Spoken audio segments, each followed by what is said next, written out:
Hello and welcome to this first lecture in the second module. This module deals with the making of nation states, territorial nation states. So in the first module we looked at that triangle, the geography or territory, identity, population, and nation, and then the state as a container of power, as an apparatus of power.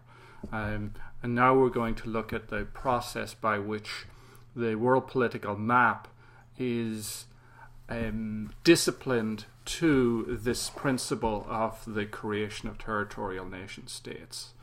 That process is a long one historically, and it's still unfolding.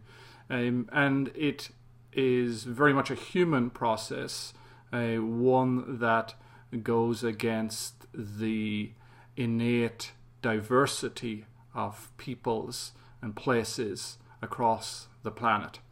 It is one whereby space is homogenized, space is mastered by these states which seek to gain legitimacy by rooting their sovereignty in a notion of the people.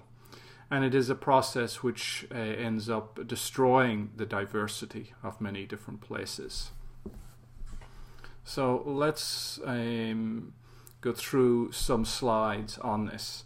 The readings for this lecture are the preface and then the introduction to the making of modern Turkey by Ugur, Umit, Ungor, the book by VP Chip Gagnon, The Myth of Ethnic War. Here we're going to read the puzzle of Yugoslav wars. In particular, what I'm interested in is the section which is from page 13, where he deals with political space and the construction of groupness, all the way through to the end of this chapter, which is essentially page 30. So it is the first, not the second chapter in this. And then the other reading is this essay from 1998. It's quite old now, by John McGarry, called Demographic Engineering, the State-Directed Movement of Ethnic Groups as a Technique of Conflict Regulation. And I'll also make some references to a few other works as well. Now, the issue we are confronting here is the notion of diversity and difference, and when that becomes a problem. Now, diversity and difference in our contemporary culture is not necessarily a problem. It's often celebrated in the United States and elsewhere, part of a sort of multicultural liberal democracy. But that was not certainly always the case. And we're going to look at that particular process. And even within our contemporary moment, there are limits to the celebration of diversity and the understanding of diversity. Now, there is a difference between the kind of implicit argument you'll find in McGarry and then the argument that you're going to find in Chip Gagnon's book and then Ungor's book. And it is this. McGarry tends to lean towards a more primordialist conception in that his historical examples range from antiquity to the contemporary period. Now, there's a tension within it, his essay, because he also says that he's really interested in the how state-directed movements in the modern era have been shaped by the development of nationalism, in particular the tendency of many nationalist movements to be based on specific ethnic groups. So he does focus on a particular historical moment, the rise of the nation state. But if you look at the examples that he uses, sometimes he goes back to antiquity. And so there is a sort of tilt towards a primordialism, which is one particular position within the nationality studies literature in this essay. Now, I take a much more historical perspective, and the dilemma is one where we are dealing with a transition from a religious dynastic conception of space, which has a certain vertical quality to it. So it's our relationship to a sky god, and relationship to a particular holy place, and relationship to a clear hierarchy of divinity. That, as opposed to, and that conception of God's territory on earth, organized around religious places and so on and so forth, is not necessarily bounded by territorial nation states. Contrast that to the modern territorial system based around sovereignty. Sovereignty initially of a dynastic ruler under the Treaty of Westphalia, but later in the 18th century, late 18th century and the 19th century, around sovereignty of, quote-unquote, the people. That is a conception of space which is much more horizontal, and it's a block conception of space. Now, that vertical horizontal distinction is not perfect, but it is one that you'll find in the literature and is of a certain utility. What we're also dealing with here is, and this is a theme that picks up the readings in the last module by Dean on governmentality, the ways in which Foucault's concern with the development of the modern state as a biopolitical project, as a project to manage, to identify, manage populations. We're dealing with that and how that comes into being, and we're dealing with the particular techniques of power, the governmentality produced by apparatuses which seek to monitor, to train, to look after the health of, to manage economies, and to manage populations, to conscript them for wars, and so on and so forth. That particular project is one that we're engaged with here. It is the development of techniques of governmentality. And these projects involve, more often than not, the imposition of a cultural homogeneity. They involve a disciplining of the population, a training into certain ways of being, certain ways of thinking, certain ways of acting, certain ways of proper behavior, and into particular identity regimes. So the phases of national homogenization, the homogenization of space, and the imposition of the idea that there are nations which have homelands, specific territorial homelands. That particular notion came about over a long historical period. Ungor cites a number of studies which divide this into a first era, which he discusses from really page 3 onwards, and in a second era from 1914, and then a third era from 1945. So the Treaty of Westphalia of 1648, that is seen as an important marker. The American Revolution and the French Revolution, and the idea of government by the people, that is obviously also an extremely important moment. But this first creation of projects of national homogenization is seen as being somewhat slow, contingent, accidental, and not necessarily driven by a hard social engineering vision. That changed with World War I, and the end of World War I, and particularly the collapse of the multinational empires, the Habsburg Empire, the Ottoman Empire. And that's what we're going to look at in the case of the making of modern Turkey, nation and state in Eastern Anatolia.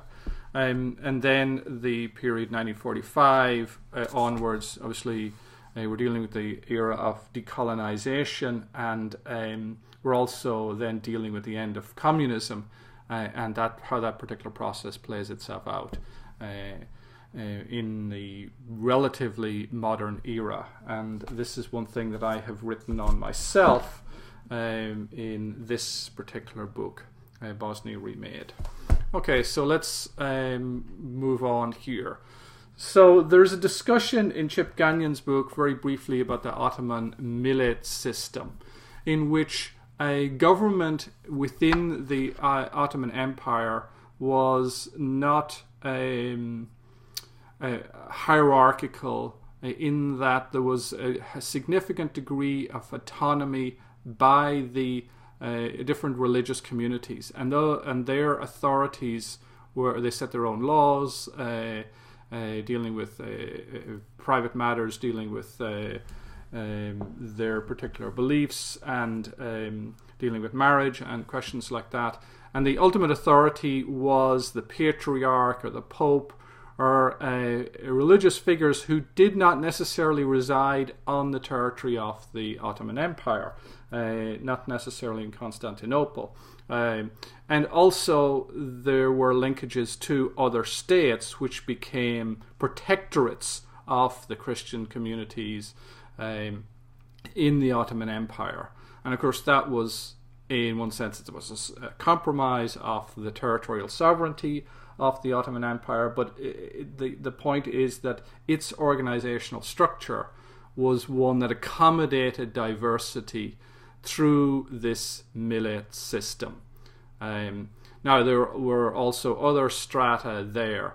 He uses a vertical horizontal distinction, in which the horizontal is sets really classes and professions: the ruling class, professional class, peasantry, which characterized all of these different communities: Jewish communities, Christian communities of different types, Roman, Orthodox, and the like, as well as different types of Muslim communities within the Ottoman Empire. But each one is striated by class, and then also place as well. Now, Ungur's book discusses two different paradigms by which the changes in Eastern Anatolia have been explained.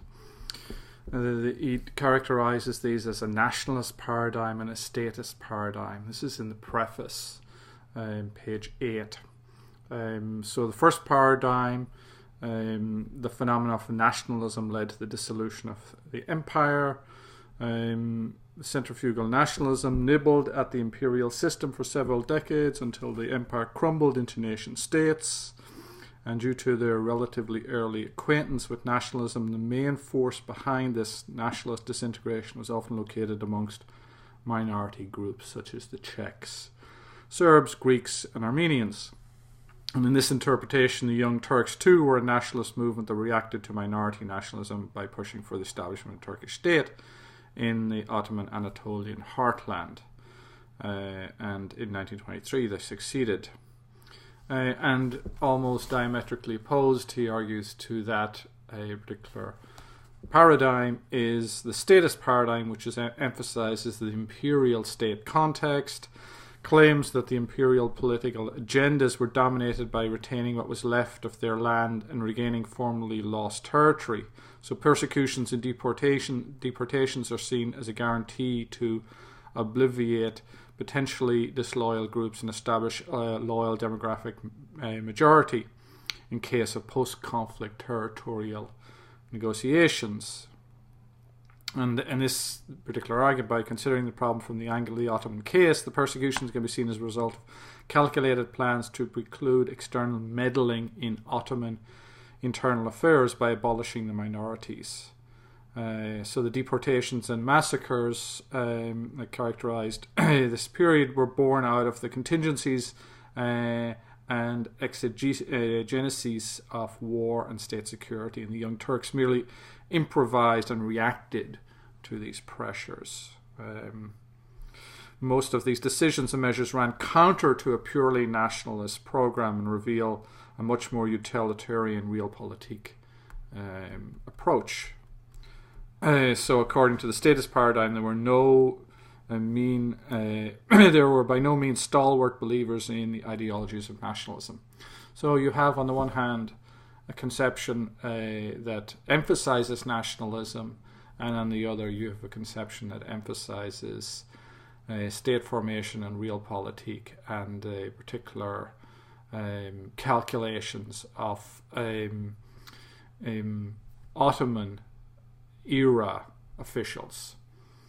And what he wants to argue is that both of these are not necessarily mutually exclusive. So he wants to look at the way in which Ottoman era officials could quite quickly become nationalists and promoting particular visions of the former Ottoman state as a Turkish national state. And so he's interested in actually the continuity between the Ottoman era officials in state and the Kemalist state that was established in 1923.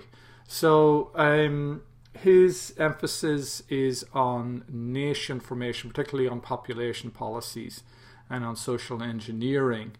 And that's a phrase which he discusses in the preface in a section that I think is very, very important. Concepts, page 10 and 11.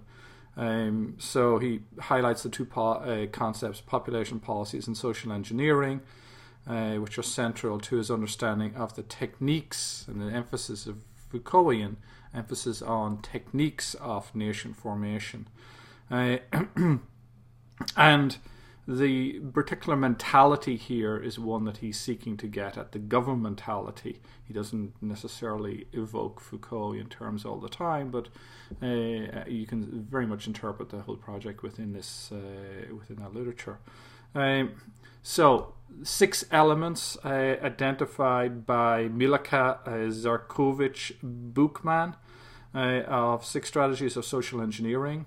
So tampering with census numbers, pro and anti-natalist policies to raise the birth rate relative to that of perceived rival groups, forced assimilation of rival groups into one's own cultural identity, forced population movements to dilute the proportion of undesirable elements in particular areas, boundary alterations to tilt certain subnational units' numerical balances in their favour, and outright irredentism.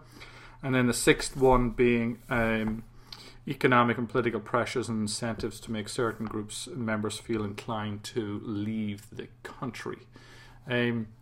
Now, these elements of social engineering, the degree to which they are modern and the modern quality of those is a matter of debate. Because, as I mentioned earlier, McGarry sees these at work in the past too. And I think a deeply historical, historicist approach is one that doesn't necessarily accept that these are the same things.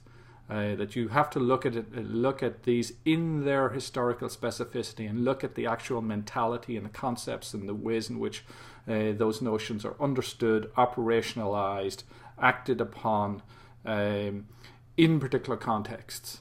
And that's really kind of key. It's having fidelity to the empirical complexity and how it plays itself out in practice is the mark of a perspective which will give you the nuance that I think is necessary in these cases. I want to also mention the term orderly garden, which is one that he gets from Zygmunt Bauman's work, Modernity and the Holocaust. And it is this vision that it's a sort of a radical utopian vision of a perfect society. So a perfect society is a garden in which targeted groups are weeds that must be destroyed, not so much because of what they are, as because of what the beautiful, orderly garden ought to be. So there's a romantic conception of the state. A territorial, there's an aesthetic conception of the state, and that aesthetic conception frames certain groups as pollutants, as parasites, as not belonging in that particular territorial garden. And of course that is the policy that we associate with the National Socialists in Germany, but it was quite widespread. And it's part of this mentality that we need to understand, which helped justify some horrendous crimes in the 20th century. Crimes associated with projects which were conceptualized as necessary, as beautiful and as noble. But of course these projects involved forced deportations, massacres, and what we now call genocide. So the social engineering in many instances is driven by a radical utopian ideology. And it is that is part of what we need to understand. There's an ideological dimension to it which is extremely crucial. Now we also need to understand the material circumstances, but these are true believers, and they're true believers in modernity and westernization and Europeanization, because those are the terms. These were seen as the sort of cutting edge of the modern, of the progressive, and that's something that we need to grasp.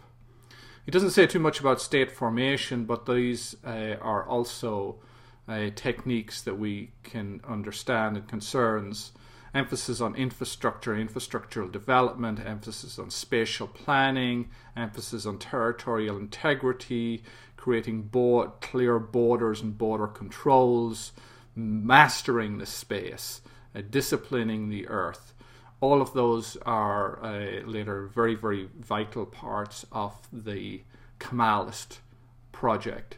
The creation of a modern Turkish state. So those are some points in Ungur's preface that I want to draw your attention to. So let's turn to John McGarry's essay, short essay, which is, I think, really very nice summary of this concept of demographic engineering. And demographic engineering as a biopolitical project cannot be separated from territorial engineering as a geopolitical project. And he outlines the reasons and the techniques that states use to move ethnic groups. Why do states move certain agents in and move others out? Now, John McGarry is from Ulster. And of course, as am I, and the context there, the Ulster is a Protestant part of the island of Ireland because of plantations, which go back to the 16th and 17th century, and that was the Tudor state moving in Protestant loyal populations into Ulster in order to have that land no longer be rebellious, because Ulster was the most rebellious part of Gaelic Ireland. So he's sensitive to and aware of the larger historical context. So he sees it as prior to the age of nationalism, that you had states moving state agents in and moving others out. And of course the settlement of America was in part about this very, very project. We have to be sensitive to that, and we have to try to make distinctions between that those projects 16th, 17th century, distinguish those from antiquity, which he also cites, and those during the age of nationalism. So why do states do this? To consolidate, to control, to weaken others. There's forced displacement, what we'd call ethnic cleansing today, because you want to diminish the potential for irredentism. You want to homogenize and purify certain areas. Now, encouraging ethnic settlements, the techniques that are used to do this, and of course this goes back to the settlement of the United States, and we can see it playing out every day in our newspapers when we read articles about the colonization of the West Bank by the Israeli state. So subsidized land, tax incentives, spatial planning projects, military installations, and it's not simply specific to Israel today. You also have this process occurring in China and elsewhere. Moving others out, techniques of violent ethnic cleansing, deportations, destroying habitats, psychological warfare, pogroms, discrimination, where the state increasingly favours an in-group and discriminates actively against an out-group, forcing that group to consider migration and their future in that particular place that they called home. Now, this particular slide is from this book here, which I just wanted to bring to your attention, The Dark Side of Democracy, Explaining Ethnic Cleansing by Michael Mann. And this is my version of Table 1.1 in this, where he takes the idea of ethnic cleansing and argues that, what we know of it today is really violent ethnic cleansing. It's that portion in the blue there, where you have civil war, ethnocide, and of course the full expression of that is genocide. But ethnic cleansing is not equivalent to genocide, and there are forms of ethnic cleansing which do not involve violence in the direct way, but they do involve what we've already encountered and discussed and described as structural violence.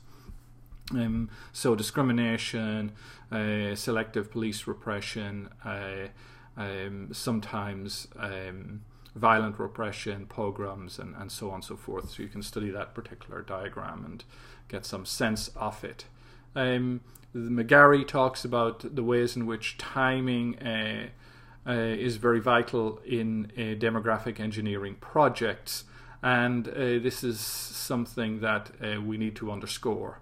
War, particularly states of war and the states of emergencies, the suspension of politics, normal politics, during these times create tremendous opportunities for states and the particular elite that has captured the state to turn the coercive apparatus of the state to fulfill the projects that they have.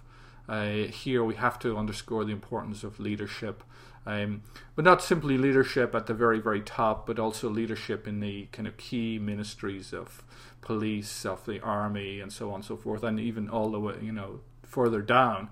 So the degree to which the state continues to function and has legitimacy and buy-in and ownership at the local level is something that is quite important. And you'll see that play itself out in Ungur's book in the case of Diyarbakir. The economic context and the importance of economic instability and of things being tremendously in flux and being uncertain also create opportunities for scapegoating others, of blaming others for the circumstances of suffering that are experienced by the community as a whole, and then the construction of this state of threats. And of course it's not simply construction, although these threats are always narrated. They are always discourses of danger which are framed in particular ways, but they still may have a clear material basis in certain instances. So the rebel threat, when the state's authority is rejected, fifth column threat, the conception that certain groups are working against the state, that they are treacherous, that they would turn against the state if they could very easily. And of course that was what informed the plantation of Ulster, the perception that the Catholic population was disloyal. That was the terms of politics at that time. In a contemporary period, it is such and such an ethnic group is potentially treacherous and disloyal, and therefore are a threat. The irredentist threat, the conception that because you have a concentration of certain ethnic minorities in an area on the border close to another territory, that potentially is going to be a territory that you could lose if you do not act to get rid of that population. So essentially claim the territory, expel the population. And the process is one where you have projects of nationalizing. This is Brubaker's idea of nationalizing states, states that are engaged in projects of making their communities, their citizens, their populations, the people who live, their residents, making them part of the nation and making them loyal to the nation. And that process is often shot through with massive contingencies in terms of identity, because a lot of people have mixed up identities, and in some instances at certain key moments are forced to take one identity over another when they have to register for a service, when they have to get a passport or register for a census, and so on and so forth, or register for just to own property, to pay taxes, so on and so forth. Okay, so that is some points that are going to be central to this particular module. Okay, thank you.